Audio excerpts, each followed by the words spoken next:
Welcome to the Side Hustle to Small Business podcast powered by Hiscox. I'm your host, Sanjay. Throughout my career, I've had side hustles, some of which have turned into real businesses. But first and foremost, I'm a serial technology entrepreneur. In the creator space, we hear plenty of advice on how to hustle harder and why you can sleep when you're dead. On this show, we ask new questions in hopes of getting new answers. Questions like, how can small businesses work smarter? How do you achieve balance between work and family? How can we redefine success in our businesses so that we don't burn out after year 3? Every week, I sit down with business founders at various stages of their side hustle to small business journey. These entrepreneurs are pushing the envelope while keeping their values. Keep listening for conversation, context, and camaraderie.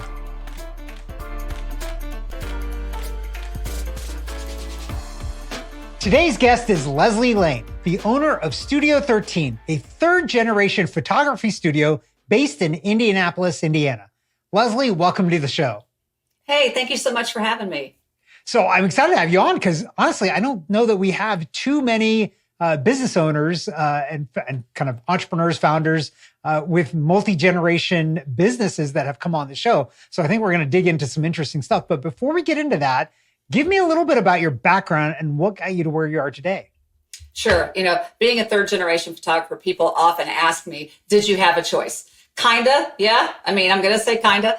I had a camera in my hand from the time I was 6. I loved taking pictures because my parents were taking pictures and I was following them everywhere they went. So as I went through high school and college, though, I was a competitive ice skater. I actually had a dream that I would skate professionally. But one thing led to another, and my stepfather became quite ill. And so after I graduated from college, my mom said, he's not going to be able to continue on. You've got to either take it over now or we're going to have to start getting rid of it.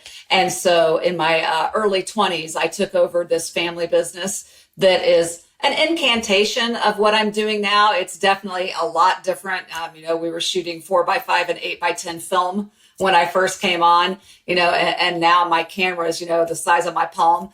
And so a lot has changed, but that's kind of how I've gotten here. The steps between here and there are long and some are glamorous and some are not. But that's how I got here. Yeah. Okay. So since you mentioned it, I got to ask, preference: film camera, digital camera. Digital all day long. Really, digital all day long. Why? All day long. Why do you love it digital much more than film?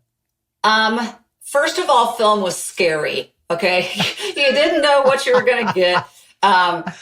Film was mathematically challenging, and many of us that are in the creative fields did not get into it because we excel at math. And so, I knew how to do it. I knew my f-stops and shutter speeds. For goodness sake, Sanjay, we had to have 4x5 cameras where you'd have to measure how far the bellows were so that you could figure out what your exposures were. It was a lot of math. So that's the first reason. The second reason is because the digital age has finally now come full circle. So I replaced a lot of my gear this year, and I am so impressed with the quality of the imagery that I'm getting now. It is just now really getting so it's an unctuous file that has everything in it I need to make it into what I want to deliver. And there was a lot of places in between where I was like, this is not good. This is not as good as film. But we're there now, and I'm super happy with it. Yeah. Yeah. We're there now. And then just imagine what it's going to be like in the coming years, right? It's only going to get better and better. It's going to be interesting because my grandfather used to say, just because something's progressing doesn't mean it's improving. So it'll be interesting. Wise words right there. Okay. I got to also ask you about ice skating, competitive ice skating. How did you get into that? My stepfather was a hockey player. And so the first winter we moved up here, I got ice skates for Christmas and I was just hooked. And, I know a lot of times you ask people, did you do entrepreneurial things as a young person? Well, the minute that I could teach ice skating and make money at it, which was the age of 16, while keeping my amateur status, I immediately started coaching. I was at the rink so many hours a day and I had plenty of downtime. So why not make money at it? So I loved it. It has definitely shaped who I am as an entrepreneur, being a disciplined, independent sports athlete. I think really has played a huge role in my business life. Yeah. Is like, obviously like managing that, probably taught you a lot of lessons about how to manage a business and how to manage a book of business. Is there anything like surprising that you learned from being an ice skater or an ice skating coach that you still kind of lean on today or remember as a lesson today? Oh, 100%. So, in ice skating, you have to pass special tests to get to the next level. So people that are Olympic champions, they're called gold medalists because they've passed all their tests to get there. And it wasn't easy for me. I'm ADHD. I have some dyslexia. And so back in the day, we had to do figure eights where you'd have to be in a quiet place and do circles on the ice on one foot. And so as an 8-year-old with ADHD, that was like torturous on me. And so there were some of those tests that they took me time and time again. I would fail time and time again. And I think that anybody that's been in business has at one point failed or failed forward or made mistakes or things didn't go the way they wanted them to. And so learning how to deal with disappointment and failure so that you pull yourself back up again. As my mom says, put on your boots and get going.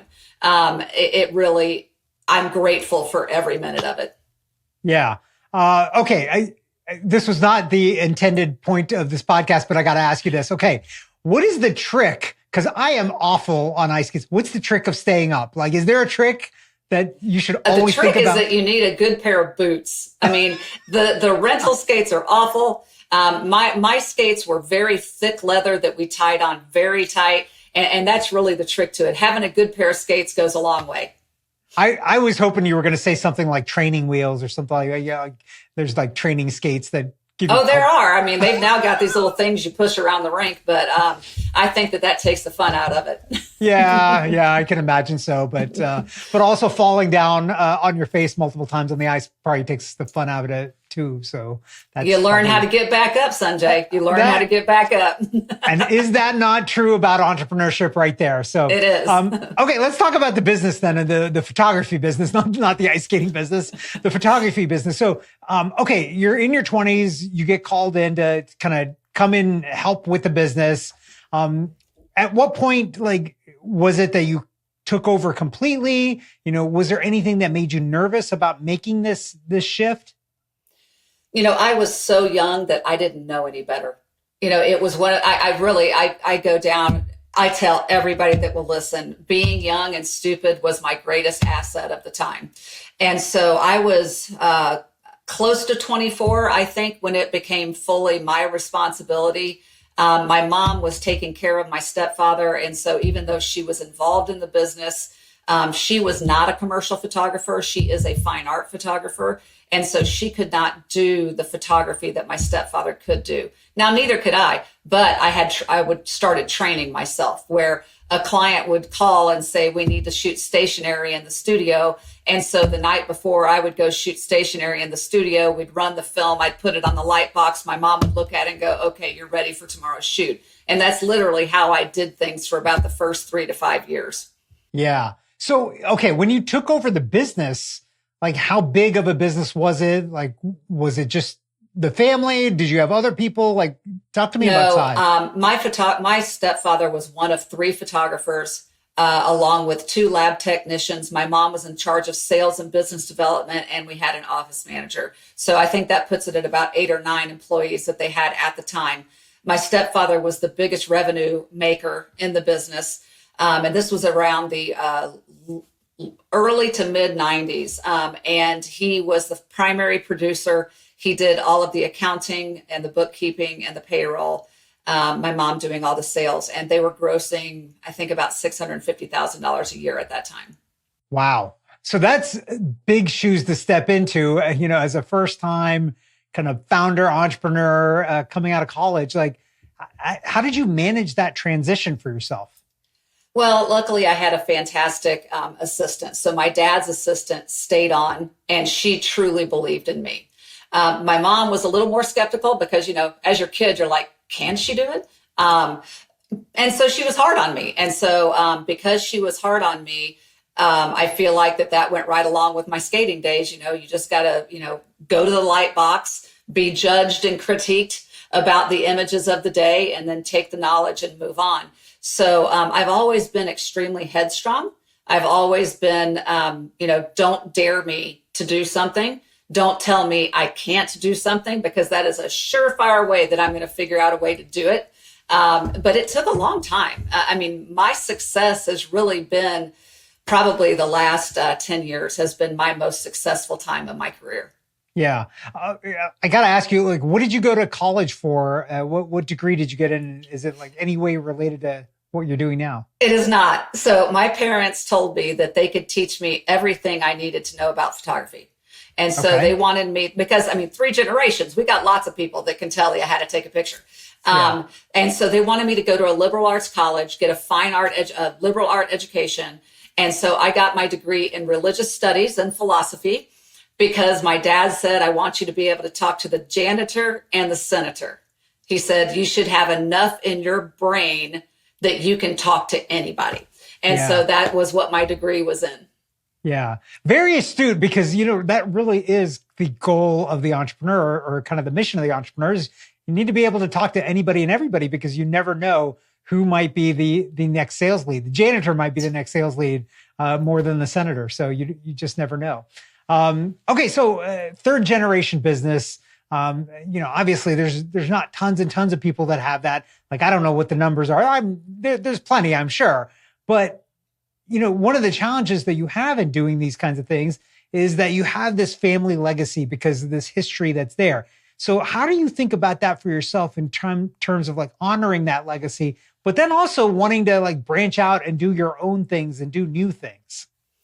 Well, what's the saying that they always say, that you learn how to innovate when times are the toughest? And so if you're talking to anybody, any middle-aged entrepreneur right now, they have had so many unexpected things on their bingo card for their career. So we've got 9/11, we've got the Great Recession, we've got COVID. For me, we had a technological disruption between film and digital, and then now we've got another one from digital to AI. And so each one of those things had such a huge impact on the business that I had no choice but to think about how to change. But probably the biggest one that had the biggest factor on me personally was COVID, because when you're in a business like mine, where you're not going to get business by sitting behind a computer. You've got to go out there. You've got to find it. You've got to meet people. You've not got to get referrals. And I really didn't kick into high gear until about, the 2015s, 2018s. And by the time COVID hit, I had a network of people that were surrounding me, bankers and human resources, every single type of person that I could reach out to them and say, what do I do with this? Where I didn't have that in some of the other parts of it. And it was because of them that I was actually able to change and innovate my business, pivot, which I know is becoming an increasingly unpopular word, but pivot it from being all about me. I was able to consolidate some debt through the funding that was available at the time. And it just put me on a really great footing as I moved forward after COVID. Yeah. Yeah. So you've shifted the business from where it was before to doing commercial photography. Why that shift? Why was that interesting for you? Well, I've always done commercial. So my dad did commercial. I did commercial. It was my grandparents that did portrait. And it was because I just don't like portrait wedding. I mean, my husband says I'm a soulless, heartless woman in the most loving way. I don't like photographing things that have feelings. I really don't. I mean, I don't want to have to display somebody's newborn baby and the feeling that they're having because they have a baby. I want to go out and I want to be in your factory. I want to shoot a processing plant. I want to make industry look beautiful. And so it never was really something I ever wanted to do. The pivot in our business was that most of the time you see photographers and they're one-person shows. They just do as much work as they can do. And when they're slow, they're slow. And when they're busy, they're busy. And there's like no getting around it. And so when COVID started nearing the end, I realized that I had enough contacts in this area in business that I could grow my business and that I could start training other independent contractors to be on my team. and to take the overflow business that I have. So that pivot from other stuff to kind of commercial photography, that happened during COVID or near the end of all of that? It was near the end of COVID that I stopped feeling like I had to capture every dollar worth of business myself. Got it. That I could start getting other photographers to expand and grow the business where I wanted it to be. Yeah. Okay. So let's talk about that. How did you find photographers, first of all? How did you make sure that they were a good fit for you? And then the second part of that is, how did you make sure that the work that they did is the same, like brand wise, consistency wise, quality wise as what you would do? Sure. I was very fortunate that as a commercial photographer, I always have assistants with me. When, like I was telling you earlier, I shipped all my gear to Texas this week, 300 pounds worth of equipment that is, in Texas waiting for me. And so because I've always had assistants to help me with such, big gear, they're photographers as well. So when I was ready to start expanding, I already had people in my arsenal. There's some things I don't like to do in the corporate space. I'm not a big fan of video, drone, and event photography. I personally don't like to capture those. So those were kind of the first spaces where I went to find people that could fill those holes within my business to bring a new kind of service that I don't personally provide. And so we then went through and I set up standard operating procedures. I set up a manual for how they need to not only conduct themselves, but shoot specific things. And so I just took the approach that I'm not a small business, even though I am. I took a more large business approach of writing job descriptions and SOPs and getting an administrator to help me handle the schedules. So I just took the photography business and just changed it from a one-person operation and thought of myself as more of a business owner. Yeah. So that's interesting because a lot of people that would be in your position would be like, okay, I just need to find more people to do the same thing that I do just so that we can do more of it. And instead, you obviously you needed that, but you said, let's fill these gaps that we have in the business, the things that keep coming up. Right. And so is that what it was that drove that desire to get people to do those things because you kept getting asked for it? Or was this an understanding of like, we're not being asked for it because we don't do it. And so that's how we can expand the business? It's twofold. Yes, people were asking for those things. And I was referring that off to other photographers. So that was just money flying out my window right there. And then the second thing is every time I was booked and somebody, because in commercial photography, they want the day that they want. Either there's a sales meeting or there's a specific process that's going to be made that day. And so if I'm on a job, I can't call my client and say, I got somebody else that wants your day and it's really important. And so I would have to turn down work or I would have to refer that work off. And so by bringing in these other photographers, I did train them on a couple of things that I do so that I don't have to turn that work down. So it was twofold. Yeah. Okay. That's interesting. Okay. Let's talk about tech a little bit. You touched upon that a little while ago. We talked about film to digital and you kind of touched on AI. How are you thinking about AI in the business? Because now we're starting to see the ability to generate very photorealistic images and things like that. How do you think that's going to impact you? Is this something that you're going to leverage somehow? How are you thinking about it? Yeah, I very much hope I'm going to be able to leverage it. I mean, I already am in some aspects from the standpoint that, AI and editing has made our streamlining process so much faster. And one of the things that my competitors don't really do well is deliver on a timely manner. I mean, I'm not talking bad about all photographers. So if you are a photographer, I apologize if this is offensive. But one of the things that artists don't do really well is quote on a timely basis, email on a timely basis, deliver on a timely basis, and invoice on a timely basis. And so AI is allowing me to do all those things I already do well and do them even better. The other thing is that I go into a client not just saying, hey, can I take pictures for you? But I say, what's your problem? And a lot of the times, especially when I'm doing a big shoot in a corporation with a lot of people, just getting the people to come to whatever the shoot is and getting that scheduled is the pain point.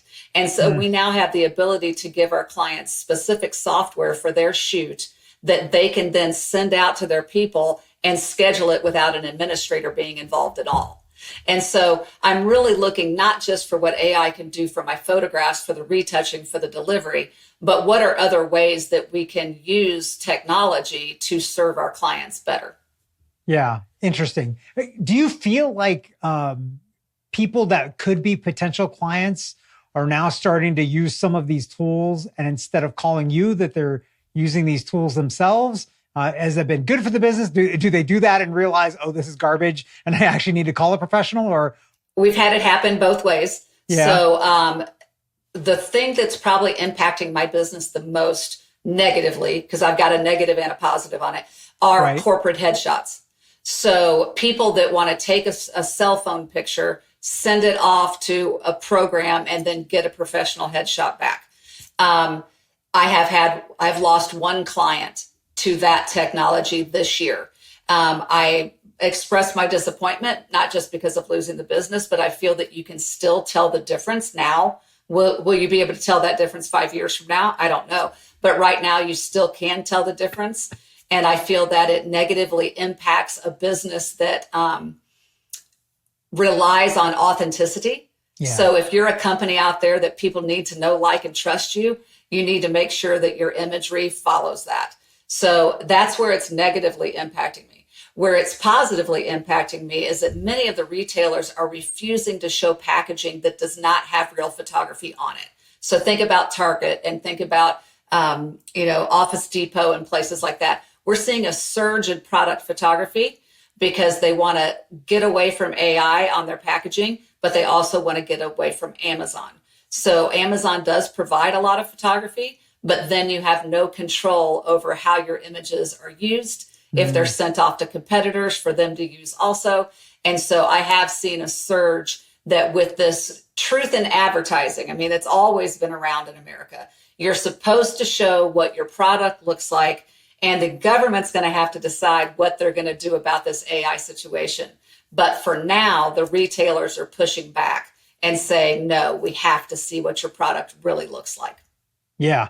As a consumer, I have to say, I really like that, because I can't tell you how many times I've looked at products online. I'm like, wait, is this a rendering? Is this really the thing? I can't figure that out. And the word that you used is the exact word that I was thinking of, is authenticity, right? Like conveying that authenticity. I mean, we do so much as businesses to try to convey that, right? We tell these stories. We have websites that talk about the people and the team and everything else like that. And it's never made sense to me why you would do something that's inauthentic to that brand because of that. Although that said, like, a lot of people do the headshots that are like drawn caricatures and things like that. Right. And I think it makes sense if it goes along with your brand. But for a lot of people, it just doesn't. So it's never made sense to me. So, okay, let's talk about balance. So you were just talking about heading out for like a 3-day shoot. You've got these kinds of things kind of all the time. It takes a lot of time. You're away from home, all of those things. Like, how do you think about life, personal life, professional life, balancing these things, making sure that you're able to spend time with friends and family and doing all the things that are normal human things to do and not work things to do? How do you do that for yourself? Well, I know this is going to sound super like ridiculous, but I cannot stress enough how much marrying the right person matters. And I mean that from the bottom of my heart. I'm not going to come home from Texas on Friday and have to start doing laundry. Next weekend is my grandbaby's 2nd birthday party. My husband is taking care of planning the entire thing. So part of being balanced is having someone in your life that can make up for it when it's not balanced. Because when I come home next weekend, I'm going to be able to enjoy my weekend, spend time with the people that I love, spend time with my grandchildren. My husband and I will probably go on a date, and I won't have to worry about me having to take care of the house and do the laundry. So that, to me, that's the first thing. If you're going to partner up in life, make sure it's a true, authentic partner. The other thing is that I tell you, not having children in the house, it's a different phase. having my children be grown, I'm able to do a lot more balancing because I'm not having to run them all over the place. So I just think it's the different phase of life that you're in. And I think that you just have to schedule the time off. Normally, I would be very slow this time of year. And in fact, I've set myself on a 9-day vacation in December because I'm normally slow this time of year. And I just booked it. I didn't wait for the time to come. This is what's going to happen. And I just think that when you work for yourself, that's probably the greatest way to keep your balance, is to just say, this is not happening between these 7 to 10 days. I'm going to take that time so that I can rejuvenate. My 2026 is already looking great. And so I need to be ready so I'm at my best for my clients and my associates as well. Yeah. You make a really good point there, I think, in terms of the support system. And I think a lot of entrepreneurs don't think about that or think about that too late. Like you, I was very fortunate. I married well. And when I first started doing entrepreneurial things, she was very supportive. And honestly, there's no reason, the only reason I succeeded was because I had that support system, that person at home that would support you no matter what. And listen to kind of all the bad things that always end up happening as an entrepreneur. So thinking about your support system, so you've got a great partner in life. Is there other things that you think about as a support system that help you make it through the day, make it through the week, make it through the month? Yeah, I'm as many creatives are, I am a very empathic person. So I feel all the feels, so if I'm out on a job and somebody's having a bad day, I'm probably having a bad day with them.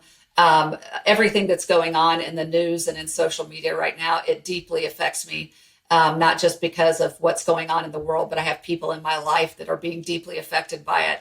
And so I read fantasy novels. That's my guilty pleasure, is that I go into a fantasy world while I'm editing. I'll have it playing in audio. If I'm traveling, I'll be reading it on my Kindle. And that kind of keeps my mind from getting too bogged down in what's really going on. So that's kind of my mental support. The other thing is we live on a lake, and every time we want to go out on the water, the phone stays at home, everything stays in the house, and me and my husband and my dog, we go out on the lake and we just are in that moment. So those are my two guilty pleasures for how to keep myself mentally stable. Okay, so I got to ask, is there a series right now or a series that you love that you think is like just the best? I have been stuck in a Sarah J. Maas retrograde is the only way I know how to say it. So her series, Assassin's Blade, it's a 7-book series. All of her books have strong female people in them. So I thoroughly enjoy it. But Assassin's Blade is phenomenal. But I'm listening right now to the Crescent City series, which is also by Sarah J. Maas. And then I'm about to start the Zodiac Academy, which is a 24 book series that I'm going to start that tomorrow on my plane ride, that has come highly recommended to me. So awesome. A bunch of great book recommendations there for listeners. I love it. Okay. Last couple of questions for you, Leslie. Now thinking about, like, you've been in the business for a long time, a good while. If you could go back in time and do something differently, like knowing what you know now, not being the uninformed kind of dumb 20-year-old going into the business, like, is there something that jumps out at you like, oh, now that I know what I know, I would go back and do this bit differently? Yeah. When you take over a parent's business, the first thing you want to do is you want to do it like them and do it well. And I did that for too long. So the nature of photography, especially commercial photography, changed so much during that Great Recession, not just technologically, but it went from people working in large studios to bringing the business into their home and kind of renting that space when you need it, instead of being the one that covers the overhead. So if I could have done that sooner, if I could have made that change faster, rather than still trying to do business the way my parents did, I really wish I would have done that differently. That's so interesting. Yeah, I never really thought about the big studio space. Like, I remember the Olin Mills and all those places, right? Like, they had the big studios that you always had to go to, but that's just never the case anymore. So, well, and I was shooting cars at the time. I was shooting race cars because we're in the motorsports capital of the world.